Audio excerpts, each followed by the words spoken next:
back then I was just uh, let's just say like an empty shell, and I did not know what to do with my life.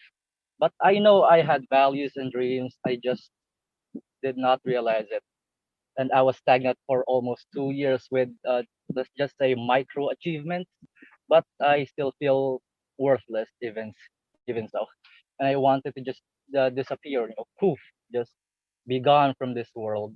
Then there are really bad thoughts going through my head, and I was just waiting for the perfect opportunity for me to just take it. And then when the perfect opportunity came, uh, I was just lying on my bed, just scrolling down to social media, and then my mother was actually on the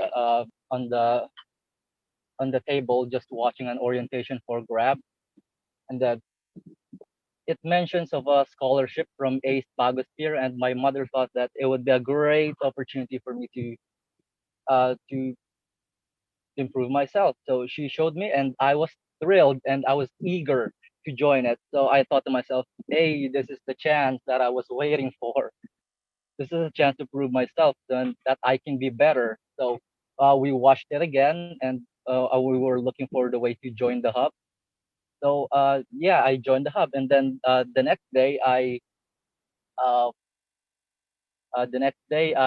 saw an announcement for a webinar. Then I joined the webinar, and I got a certificate for it. And then the next day, Miss Jamaica was inviting me to join Batch 26, so I followed the steps for it, and then I got invited to the Batch 26 orientation.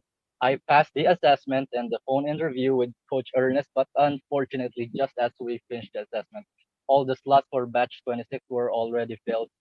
So yeah, I'm glad to be on the Batch 27, and I have no regrets on it.